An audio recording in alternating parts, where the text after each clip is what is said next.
kita udah menduga-duga nih, ya kan? Udah nggak netral kan, dugaan kita kan. Kenapa? Kok di harinya Bang Hotman datang, sidang tertutup loh. Bang Hotman aja orangnya paling suka ini kok apa, pugar-pugar aja.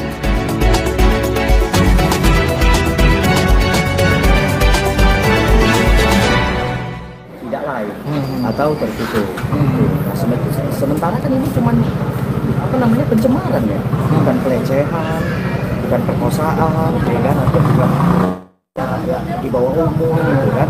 Ini kan udah di atas umur semua nih kalau saya lihat, ya kan, artinya, ya kan, ya Bang Rasman, Bang Hotman, Lima juga saya rasa kan bukan di bawah umur itu ya. Nah, jadi ini jelas ya, Pengadilan Jakarta Utara, ya kan. Ya, menurut saya ya, dugaan saya terlihat menerima sesuatu yang akhirnya mengeluarkan penetapan kedua, yaitu tertutup umum. Loh, kenapa harus tertutup? Sementara selama ini kan kita terbuka, ya kan? Nah, itu dasar hukumnya. Saya melihat ada yang aneh. Kok hukum diputar-putar gitu, dibolak-balik gitu, kan? Nah, dugaan saya ya kan lucu. Majelisnya kan nggak tahu malu, masa udah begitu ditolak, ya kan? Masa nggak tahu malu? Saya pun udah WA Pak Ketua, ya kan, udah Pak Ketua minta ya udah masukin surat, saya udah masukin surat. Nah, saya minta ya KPN Ketua Pengadilan Jakarta Utara, ya saya minta untuk objektif dan segera mengganti daripada majelis-majelis yang kita lihat ya tidak objektif benar. Udah benar kita tidak. Secara aturan memungkinkan Bang ya untuk boleh. Kalau udah ditabrak aturannya, hakim itu sendiri yang menabrak loh. Awalnya memberikan penetapan terbuka umum, tiba-tiba mengeluarkan lagi penetapan tertutup untuk umum. Loh, kan? Yang nabrak siapa saya tanya? Majelis kan yang nabrak kan? Kan? Nah, sekarang saya tanya, kalau majelis yang tabrak aturan, kemudian bagaimana nasib kita? Kita kan nggak salah-salah banget kok, ya kan? Kita mau memfaktakan, ya ingat loh, kasus pencemaran, sesuatu yang dilaporkan terkait pencemaran, ketika pencemaran itu bisa dibuktikan itu bukan tindak pidana loh, ya kan?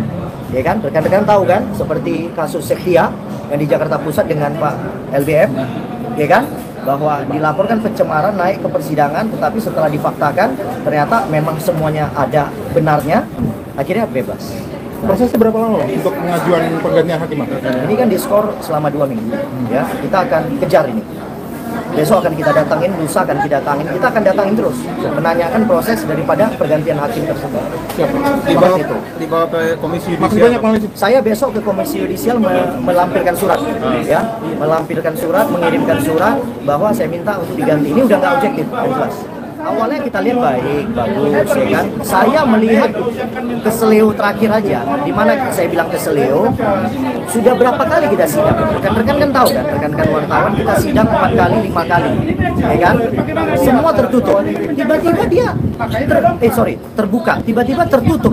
Detik-detik Bang Hotman datang, kan aneh ini udah.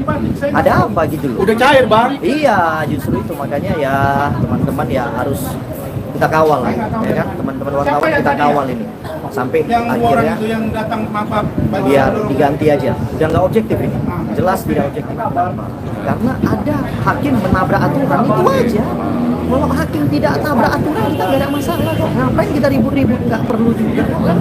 Kan ini kan kita menilai ada yang salah, masa ada yang salah kita diam, polisi ada yang salah ditangkap, kita juga melihat ada yang salah ya kita jangan diam dong, ya kan, kita komplain. Ya kan, awalnya kita komplain baik-baik, tidak diturutin.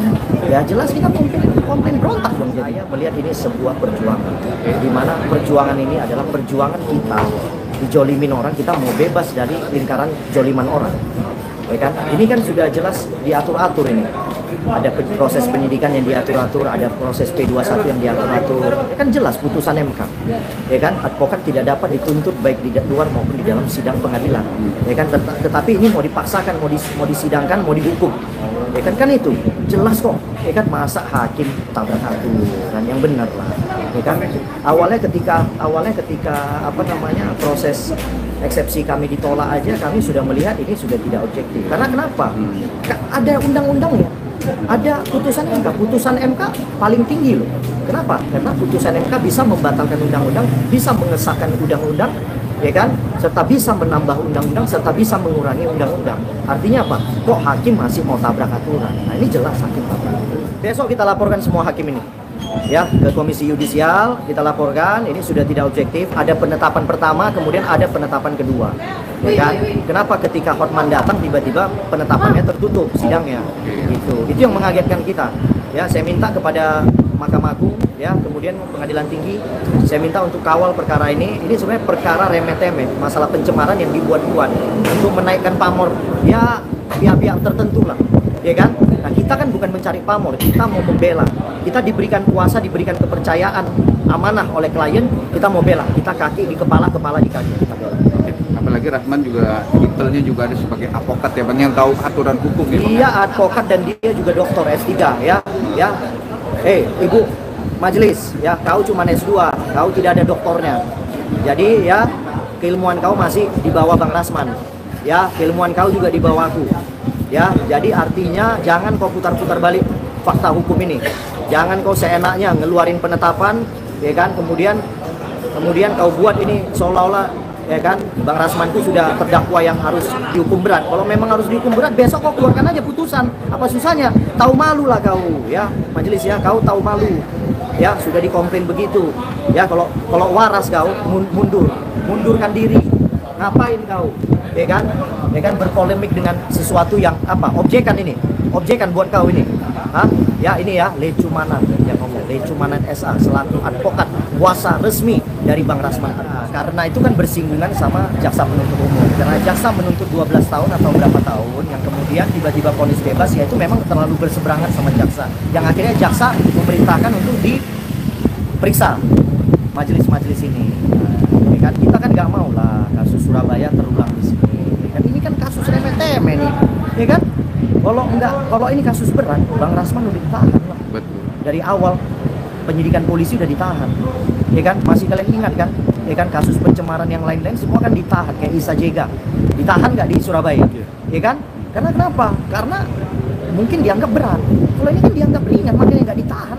Kooperatif lagi. Kooperatif lagi, Bang Rasman kooperatif loh, nggak pernah nggak datang loh. Betul. Ya kan, yang nggak datang malah Iklim Hakim, bener kan? Betul. Ya kan, berapa kali nggak datang, itu aja nggak dikeluarkan penahanan kok.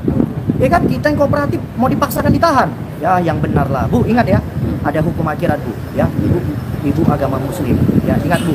Kakak saya juga Muslim Bu, ya kakak saya mualaf Muslim, ya artinya Bu, kita selain hukum di dunia ada hukum akhirat Bu, ya mudah-mudahan Ibu ingatlah hukum akhirat Bu, ya tidak semuanya itu hanya memaksakan kewenangan Bu, ya ingat, ya kewenangan Ibu diberikan untuk membantu yang lemah, bukan membantu yang tidak lemah. Ingat itu Bu, ya saya doakan Ibu biar sehat selalu, ya panjang umur, ya jangan ada penyakit, ya Bu, ya itu doa saya buat Ibu. Tapi kan para netizen berkomentar ini ketegasan seorang hakim. Nah, Abang sendiri gimana? Petegasan yang netral apa Ketegasannya ketegasan kepentingan. Kita kan lihat, kalau tegas dari awal memang tegas, kita hormati, nggak ada kita komplain kok, ya kan? Tiba-tiba keluar satu sidang, keluar dua penetapan, kalian lucu nggak kira-kira? Aneh nggak kira-kira? Terus penetapan yang kedua itu pas di sidangnya siapa? Bang Hotman datang memberikan keterangan, lucu nggak? Kenapa yang waktu yang awal-awal nggak ada? Gitu loh. Kalau gitu dari awal aja tertutup, kenapa harus terbuka? Betul kan? Ya kan? Ini tiba-tiba Bang Hotman datang, loh dia kan diperiksa sebagai saksi, kenapa harus tertutup? Orang dia juga semuanya terbuka, vulgar, ya kan? Pamer-pamer foto di IG juga vulgar kok. Kenapa ini harus tertutup gitu loh? Ada apa gitu loh? Hah? Mau ditutupi? Hah? Dari keluarganya? Atau gimana? Atau Ibu udah ditelepon? Kan sederhana lah Bu, cari yang sederhana aja Bu, ya kita juga manusia Bu, tapi kita bela kebenaran. Besok kita follow up dulu ya, yang artinya permohonan kita. Saya follow up dulu permohonan kita, ya kan, permohonan ganti majelis ini saya follow up dulu. Besok saya mau berkeras ini, ya kan, ini saya minta diganti, jangan ada tidak diganti. Tapi itu dia ada diatur dengan undang-undang ya Bang ya? Kalau udah ribut kayak gitu masa nggak perlu diganti, gimana sih? Ya kan udah ricu gitu, ya kan, secara situasional ya memang udah wajib diganti. Kan kita udah menduga-duga ini, ya kan, udah nggak netral kan, dugaan kita kan. Kenapa? Kok di harinya Bang Hotman datang, sidang tertutup lah. Bang Hotman aja orangnya paling suka ini kok apa, pulgar-pulgar aja kan, terbuka. Kenapa tiba-tiba harus tertutup gitu? Oke, makasih Bang.